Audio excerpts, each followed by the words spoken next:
All systems go. Clear for liftoff.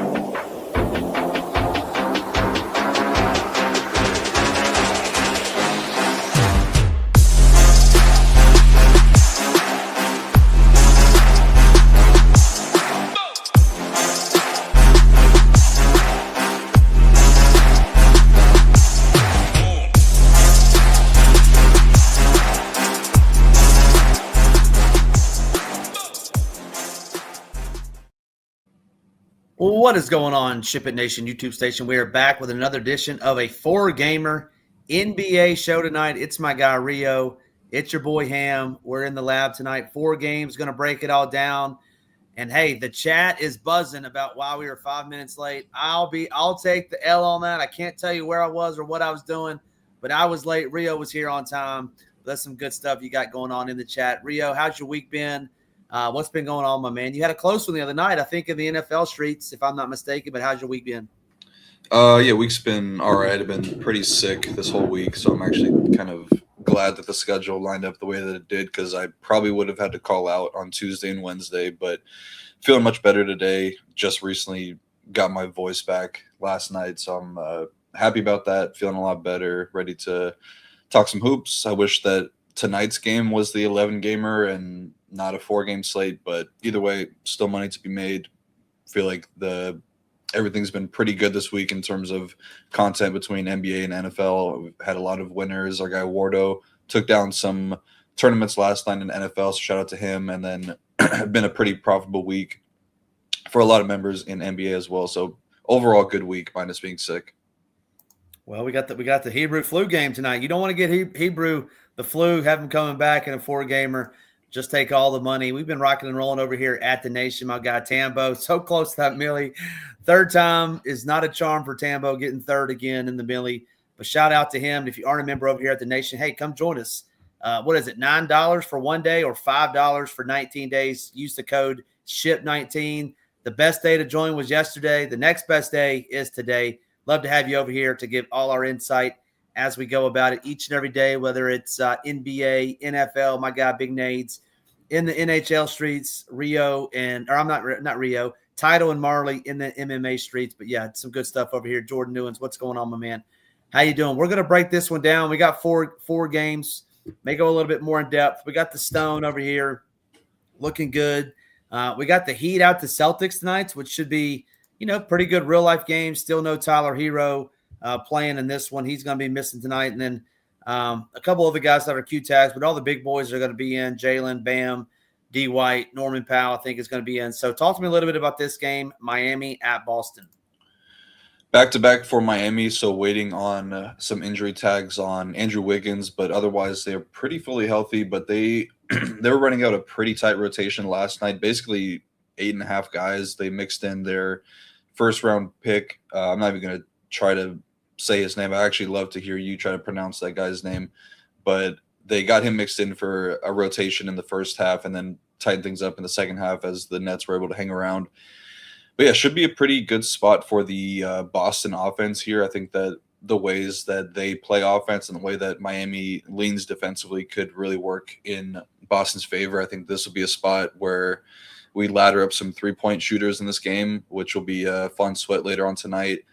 Miami continues to be a team that just gives up a ton of 3-point volume to opposing teams. They're bottom 6 in 3-point frequency defensively, and offensively, Boston is top 2 in the league in 3-point frequency. So there's a clear path for them to put up a good amount of points here. For Miami offensively, they're kind of just going to run things the way they normally do. There's not a ton of holes in the Boston defense. Their transition defense has been really good. That's kind of an area Miami's been trying to do more of this year. And then the rim defense has been trending up for Boston as of late. But over the last 2 weeks, they have been struggling a little bit. They've been involved in some pretty high-scoring games. So they're bottom 8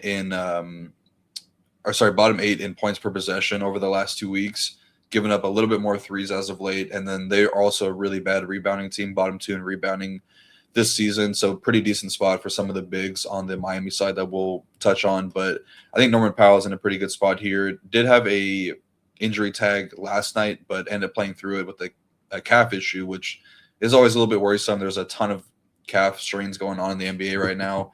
Obviously, Wemby is one of the main guys that's had it, but I mean, you know what it leads into is always some Achilles worry there, but Norm should be fine here. And he's probably the main offensive piece on the Miami side that has a decent matchup. So he does see a little bit of a usage bump with Hero off the court this season, 1.14 fantasy points per minute.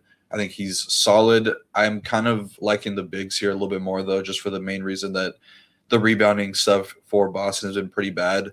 And not surprisingly, Bam is second on the team in fantasy points per minute and usage in the non-hero minutes. But I do lean Khalil Ware here, assuming that he's starting. I actually think he'd be fine off the bench, too, because he's going to see decent minutes regardless. But he's the best point per minute producer in the non-hero minutes, 1.26 fantasy points per minute. Really good matchup for him as a guy that can stretch the floor. A little bit more positive coach speak from Spoelstra, allowing him to close over Bam last game. A lot of that was due to Bam getting into foul trouble. I think he picked up his 5th foul early in the 4th, and then Ware was playing well, so they just ran with him.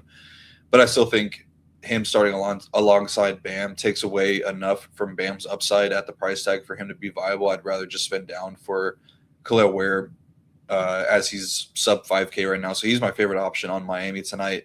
And I think Davion is fine, but there's a little bit of a push and pull between him and Drew Smith. They rarely overlap, so I would negatively correlate those two guys. Probably going to be a max one of them, and I do lean Davion here. I think that they're going to need his on-ball defense a little bit more for the Pritchard and Derek White matchup, so he looks pretty good. And then Hawkes should play starting minutes off the bench. I probably don't want more than 2 of Hawkes and probably Wiggins and Ware. I think that those 3 guys are pretty negatively correlated, so that's how I'm looking at the Miami stuff. And then obviously if Wiggins were to miss, things could tighten up a ton because I don't think they're going to mix in this Myron Gardner guy. They probably bring Keyshawn Johnson into the mix for a couple minutes. I don't know, maybe 5 to 8 minutes, maybe just one rotation in the first half, but they're probably going to be running out an 8-man rotation. So definitely would be interested in the Miami stuff if Wiggins were to miss.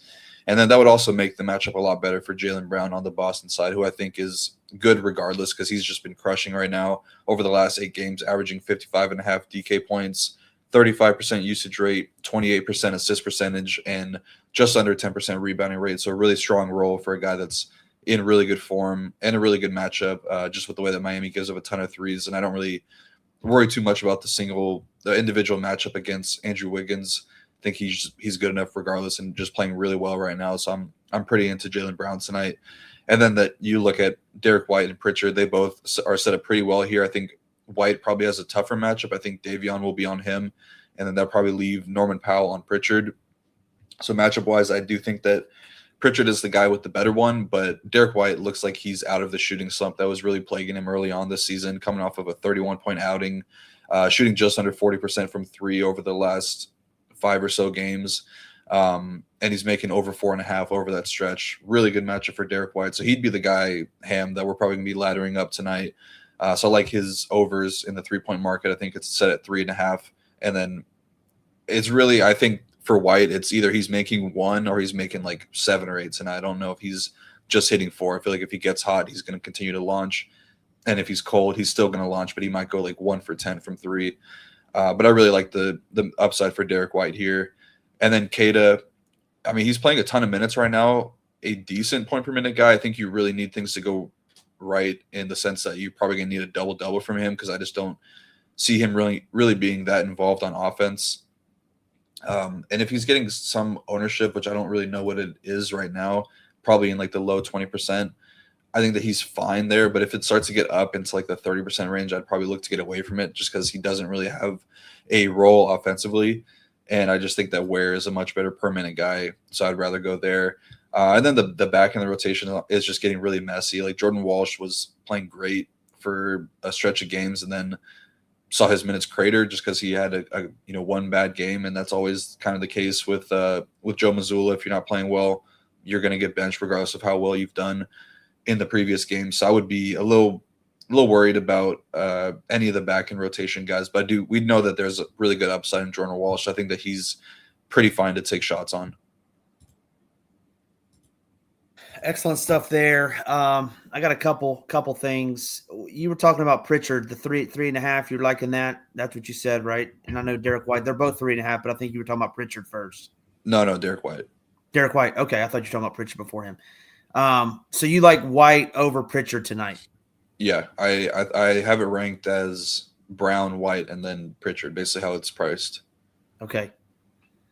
All right, good stuff there. Second thing is you mentioned my boy Wardo taking it down last night. And hey, if you're not a member at the Nation, Wardo's going to give away a $50 single entry, paying it forward. We certainly appreciate that, Wardo. Appreciate you doing that last night in the NFL chat. That's a little different than this. And then my guy Ricky Rose won 11 hundo last week. That's nice. Hopefully that was I don't know if that was DFS or if that was from the bets that Rio I think that was last night.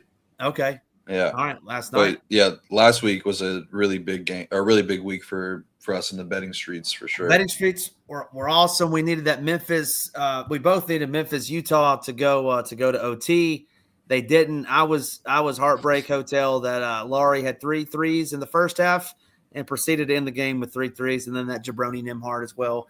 But hey, that's why we do it. Yeah. Good job, Ricky and Wardo. Enough of that. Let's move on to the next game. Should be a decent little game. Knicks coming off their championship, if you will. Hang that banner. 76ers without Joel Embiid. I think that's the big news in this game tonight. Maybe what I saw it on X the other day that Brunson is questionable tonight with a sore rear end. After taking a thumb in the rear end, but no Embiid tonight.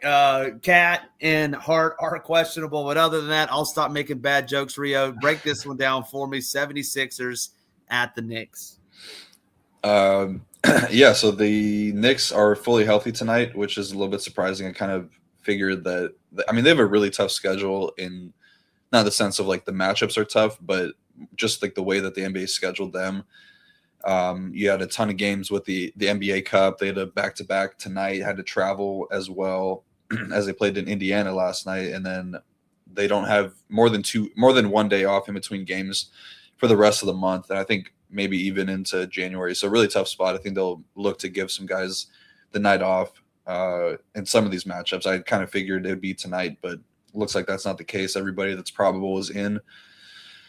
So with that being said, I think that the Knicks side is kind of closer to not a cross-off, because I do think that the matchup's really good. Philly's not a good defense, especially I actually think they're better with Embiid off the court, but regardless, it's not like Drummond is a great defender by any means, but all these guys are, at least all the secondary guys like the Bridges, OG, and Hart are all priced up, and then Brunson's up there, but Cat did see a decrease. I would have liked Cat regardless at like 9.5K. The one thing that I am worried about is he did get dinged up in the NBA Cup game. Maybe he's fine. It looked like it was a hamstring thing, but I think it's a knee issue. Left knee soreness. So should be okay. I think that he's probably my favorite option because the price is really good and the matchup's really good. I love to attack these types of defenders that are playing against Cat, just these prototypical big men that I don't think really have the chance to stay in front of him. So Cat going to be my favorite option, and then I think everybody else is kind of fine. Like I don't really want more than 2 of these starters, and then you're kind of asking for a lot from any of the bench guys. Maybe play Mitch Robb away from Cat because he's really good rebounder and can put up a ton of points in small minutes. Maybe Cat re-injures his knee or just is limited, and they get Mitch Robb to 22 and Cat's at like 28 or something like that. But yeah, I think Cat is the guy that I'm looking to on the Knicks side. The Philly side does get a little interesting because I was kind of expecting more ownership going to some of these guys, but pretty much everybody besides Paul George, I think, looks under-owned for the potential upside here. The Knicks have been playing really good defensively, but they do have some areas of concern. They are allowing the second highest three-point frequency in the league this season. But they've done a really good job taking away the rim scoring. They are a pretty solid pick and roll defense as well. So that's kind of a negative for the matchup for Tyrese Maxey, but it's still Maxey without Embiid. Sub 10K is a really good spot. Sub 10% ownership looks really good. So I like him a good bit here. I'm hoping that the ownership holds because I think that he'd be pretty solid there. But I do get pretty interested in these secondary guys. I still like Paul George even in a tough matchup against OG. Just the on-off numbers for him with Embiid off the court are really strong. I think he's actually has like a similar point per minute, fantasy point per minute rate to Tyrese Maxey. I think he's like 1.27 to Tyrese Maxey's 1.3-ish. So that's really good for somebody priced sub 7K, even in a tough matchup. So I think he has a ton of upside here, coming off of a couple of really strong outings. The minutes have been pretty strong as well. So I like Paul George a good bit. And then Grimes and Edgecombe are, I think, pretty solid values. Grimes should come off the bench, probably playing upper 30s minutes. But Edgecombe is the guy that I really have a lot of interest in. He should play a lot of minutes for the Jalen Brunson matchup. I think he'll be the primary defender on Brunson. So a little bit of foul risk, but if he can avoid the foul risk, I think he does have 37, 38-minute upside, and he's just over 1 fantasy point per minute. So really good for somebody at 6.4K. He's my favorite option. Potentially one of the best value plays on the slate in my eyes. And then Drummond, we kind of know what to expect from him. He's going to play upper 20s minutes and is averaging just under 30 DK points with Embiid out this season in 14 games.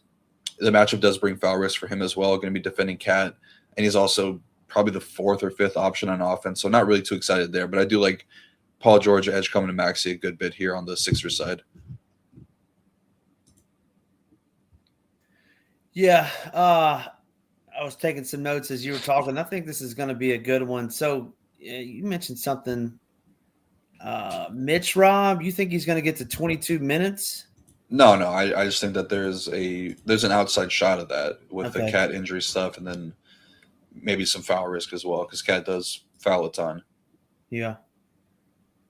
All right. Excellent breakdown there. On to the next game. We got the runners up in the cup. We got the Spurs taking on the Hawks in Atlanta. Trae Young played last night, I think 20 minutes last night. He's going to sit out tonight, but you're going to have Mr. Triple-Double himself, Jalen Johnson. He's at 10K.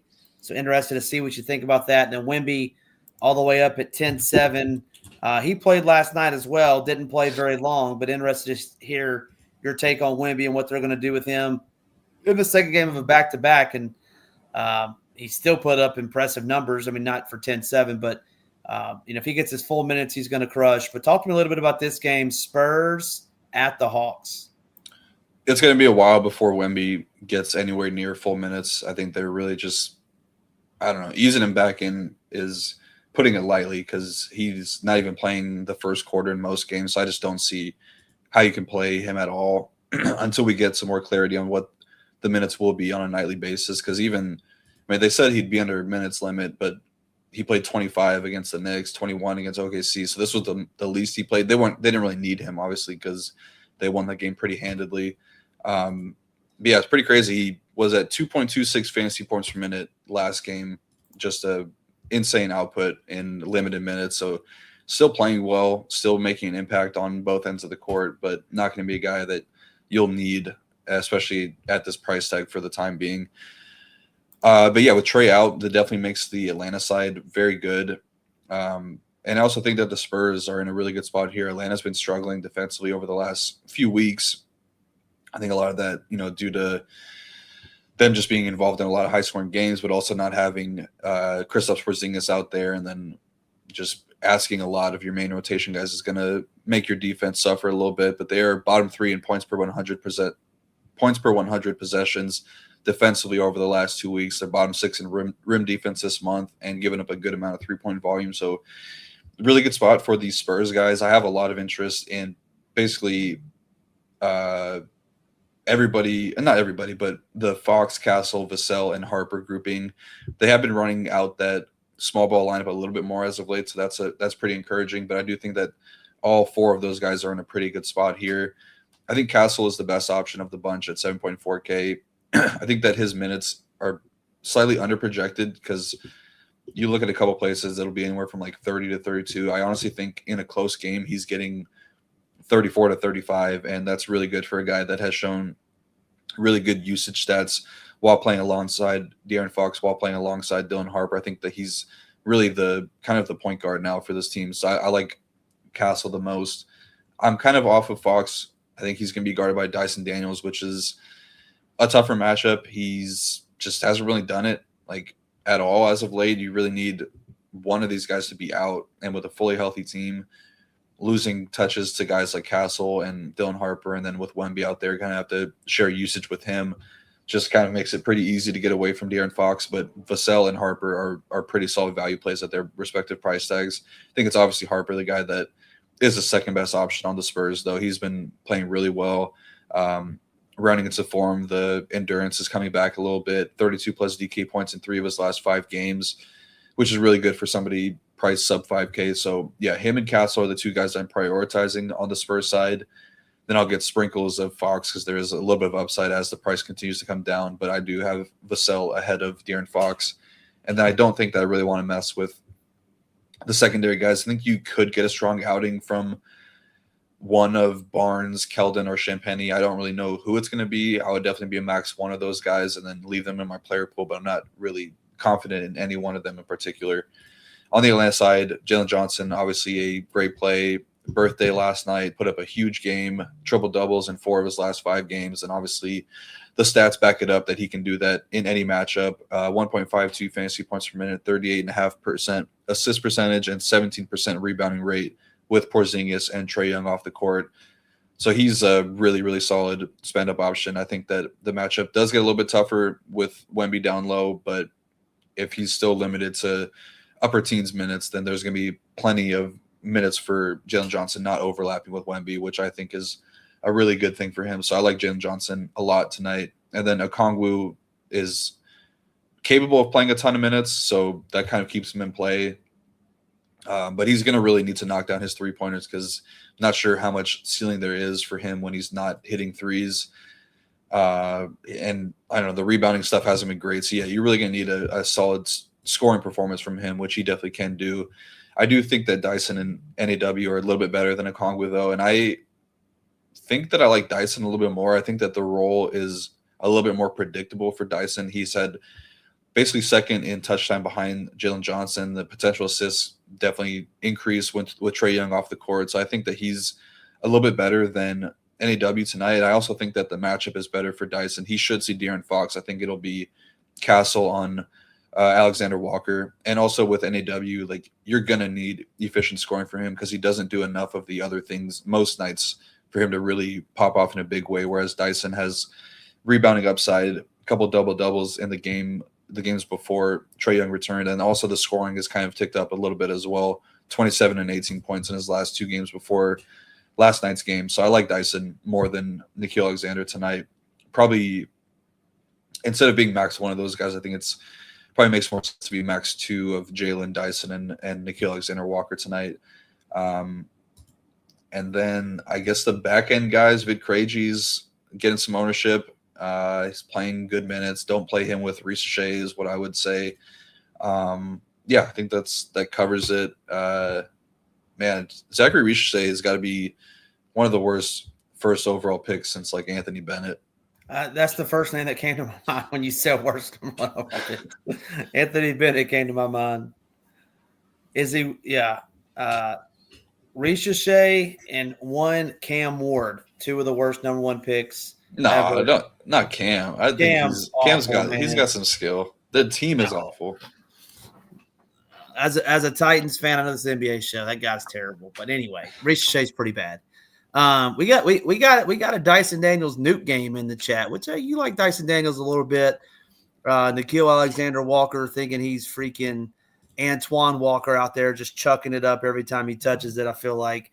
But, yeah, should be a good real-life game. And, yeah, Jalen Johnson. I did not know it was his birthday last night, but $10K seems like a really good price. We're rolling right through it. Hit that like, hit that subscribe button for us. We got 1 game left.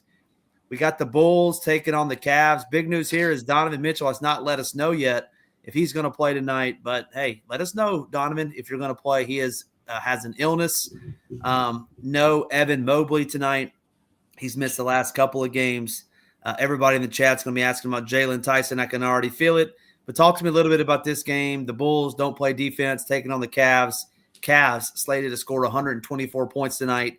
That might come down a little bit, I would assume, Rio, if no Donovan. But talk to me a little bit about this game. Bulls, if you're not a fan of Billy the Kid, Billy Donovan taking on the Cavaliers. Oh, who said I wasn't a fan of Billy Donovan? Last week on the show, you said maybe he's not the right fit. Maybe he's not the right man for the job. So I just assumed you didn't like him. That's all me. I like Billy Donovan. He used to coach OKC when I really started getting into basketball, and I love that OKC team, so I like Billy Donovan. But was that with the big three, or was that before Yeah. them? It was. Wow, I didn't Yeah. realize that. Yep. I'll tell you what, I'm not a fan of Kenny Atkinson right now. I mean, this team, Davion downgrade. But yeah, I mean, the Cavs got to be one of the most underwhelming teams in the East. I mean, the East is really weak this season, and they have just been pretty much average all year long. Like you could say all you want about the injuries, but they still have a decent roster top to bottom, and somebody that's supposed to be a good coach. I mean, they just haven't made any adjustments. Their team looks really, really bad right now. So I'm all the way out on the Cleveland stuff right now. I think that Chicago can hang around here. And they've actually been playing a little bit better defensively. They are outside the bottom 10 in defensive rating this month. Cleveland is not too far ahead of them. They're 16th overall defensive rating, and Chicago's 19th. So, yeah, Cleveland trending down, Chicago kind of trending up. They're also mixing in a lot of bodies right now. Like there's probably 11 guys projected for real minutes, which makes it very tough. So I would keep it pretty simple tonight. I don't really think that you want to try to make the Trey Jones and Zach Collins stuff happen again, because the likelihood that they hit is probably small. I would be okay with Zach Collins, because I think that the plan moving forward for Vooch is probably more like 25 to 26 minutes versus 30. There was like a stretch, if you're watching that game, where Zach Collins was going to come in, but then Vooch kind of was cooking Jared Allen, so they just let him out there for another like 4 minutes. So I would say it's more likely that Collins ends up at like 20 to Vooch's 24 to 26 or something like that, because they are overlapping all three or two of Jalen Smith, Collins, and Vooch at times. So I'm definitely going to be max one of. I don't think you're playing Jalen Smith, but I will keep Zach Collins in my player pool because he is cheap, and I'll be max one of those two guys, Vooch and Collins. But yeah, it's kind of clearly just Giddey and Kobe White as the two main guys you're looking at. I also think that both these guys are pretty solid for their prices. They're the two guys that we know are going to see anywhere from like 30 to 34 minutes. I think that Giddey is obviously the guy that probably is playing 34. Kobe is probably capped at like 32.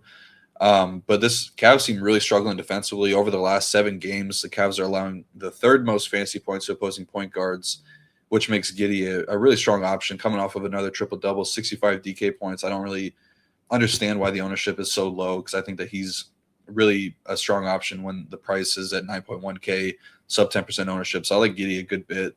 And the same thing for Kobe White. Like, he's going to be aggressive when he's out there. Saw a lot of Darius Garland last game, so that's always a spot that I'm looking to attack. And he's just going to be really aggressive in the minutes that he's on the court. Really strong usage numbers. Hasn't really impacted him too much with all the guys that are running out there. I think that he's close to full tonight. So those two guys are the guys I'm looking at. I'd be okay getting away from Vooch, because I just don't really think that he's playing 30-plus most nights anymore. I think they want to get a lot of bodies on the court to kind of save energy. So makes it a really tough spot for DFS, but I do like those two guards. And then the Cleveland stuff, obviously, if Donovan Mitchell does not let us know probably in the next 30 minutes to an hour, then we could expect him to be out. And then this will be a spot that you're going to have to get into. But I'll talk about the stuff for Donovan Mitchell in. If he's in, he's a good option, 9.8K. Played fine last game, but there was some times where he looked really, really tired. And it reminds me so much, like this Cleveland team is basically the Jazz when they were kind of towards the end of their, I don't know, whatever you want to call it, with like the Rudy Gobert and Joe Ingles, Bogdan stuff. It looks like a very, very similar team. And there was just times where Donovan Mitchell had to put the team on his back offensively because nobody else was helping him out. That is honestly what it looks like now. He looks so tired at times throughout the game. But with that being said, they're going to have to lean into him a ton if they want any chance to win, because he is really the only guy that's doing anything on offense. Darius Garland has yet to put together a full game. He's shooting the ball a lot better. The shot's starting to fall a little bit. Made threes in each of his last 2 games, but then really cooled off in the second half. A lot of the same for Jared Allen. They're not really looking to get the ball inside anymore, which should be something you look to do against the Chicago team that has no rim protection. So Donovan Mitchell, good play if he's in. I think all those guys, the Garland and Jared Allen, are fine if he is in or out. But if he's out, obviously, I think that Garland becomes kind of unavoidable. Same for Jalen Tyson. I think he's good regardless because he's one of the best players right now, which is funny to say. But with Donovan Mitchell and Mobley off the court, he's at 1.14 fantasy points per minute, should play 33, 34 minutes. Good matchup for wings. Chicago doesn't really have great wing protection, so I think that Tyson is pretty good regardless. And then I'd go back to Jared Allen. I think that they need to get his minutes up there a little bit more. Only played 23 and 28 in his first 2 games back from injury. Was honestly really good in the first half last game. I was expecting him to go for like 45, 50, but then cooled off. But yeah, I think they need to get him up there because this defense is really bad right now, and he's their best option. I don't really think that you're going to win many games playing Thomas Bryant 18 minutes. So I like Jared Allen a good bit. And then if Donovan Mitchell's out, you have to have considerations for guys like DeAndre Hunter, Lonzo Ball, not so much Dean Wade. I don't really think that you need his defense in this matchup. But then also Tyrese Proctor is more so tied to if both Donovan and Craig Porter Jr. miss, because Porter Jr. is also questionable with an illness. So it could be something within the building. And if those 2 guys miss, they're pretty thin at the guard position. I would set a max 1 rule between Proctor and Lonzo Ball, because I think that if either one pulls away, it's coming from the other person's minutes. And I honestly feel like they might just want to get a longer look at Proctor. There was some positive coach speak about him leading into the last game. Thought he would be in the rotation, but he wasn't really. And then Lonzo's just been playing really, really bad right now. So I wouldn't be surprised if they just kind of flip things and let Proctor play like 26, 28, and Lonzo plays like 20. But yeah, I think that covers it for the Cleveland stuff. Yeah, that's a phenomenal breakdown here. Did you mention Buzelis? No, it's just they're not really doing anything in particular. They're just running a deeper rotation. There hasn't been anything. Like they got Herter back. Jalen Smith is back. They're trying to turn him into a 4. They're going to play Okoro with Patrick Williams. So they're just kind of deep right now with their rotation. Whereas earlier this season, when guys like Ayo and Collins and Jalen Smith were missing a handful of games, it was easier for Buzelis to get up into the 30s. All right, we got some time. Do you mind if we go back to this Miami game real quick? I saw you got the alert, but Davion downgraded. Let's assume Davion is out. What does that do for the Heat? And then conversely, Davion's probably one of their better defenders. What does that do for anybody on the other side? Do you like Derek White even more now? Do you like Pritchard more? Talk to us a little bit about that if you don't mind. Yeah, I would think that they probably go to Drew Smith as the starter because they were basically subbing in and out for each other. So I think that it's a pretty clear just slot Smith in. And then I would obviously, I think, make Jaime Jaquez a lot better because he would essentially be their second to third next best on-ball option. I'm going to look at some of the on-off stuff with Davion, but I feel like it would probably be Jaime that sees the biggest boost because Davion does do a lot of the handling for the Heat. Give me 1 second here. Not your boy Kasparis Jakuosius. There we go. I think somebody spelled it out in chat. I'm not even sure. Jason Turner did. Jason, that number 7 on Rosemary Parmesan hit a little bit different today, my boy. That stuff was good stuff. All right, let me see here. But yeah, that would, like you said, it would make Derek White's matchup a bit softer. Drew Smith is a pretty solid defender, though, so not it's definitely a drop off, but not a massive drop off. Yeah, so it looks like Khalil Ware is the guy that sees the biggest boost from his. That seems from like weird a point per to minute me. perspective. Yeah, I think a lot of that is largely due to him probably being there's an 88-minute sample, so I'm not sure how much that came with Bam, but the usage does come up a little bit. Rebounding rates are really strong for him, and the block percentage is really where it's coming from. He's a nearly 7% block percentage. It's really high. But yeah, it's Jaime Jaquez is the guy that does see a boost to his assist numbers, so that would, and then also Bam would see a little bit more ball handling. Norm Powell as well. So yeah, it's kind of what we would expect. But yeah, that's kind of what I would say. I think it's Drew Smith that would be starting, and then he'd be the best value play on the slate by a pretty wide margin because jumping up from 22 minutes projected to like 30 probably would be a really tough spot to avoid. Yeah. All right, good stuff. Question for you.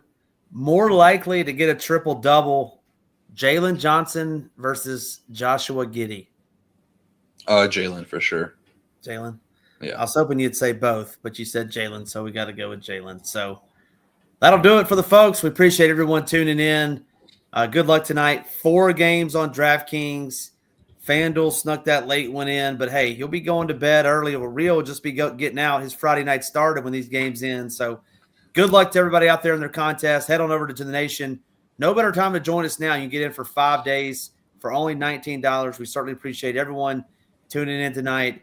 For my guy Rio, I'm Ham. We'll see you later. Let's ship it.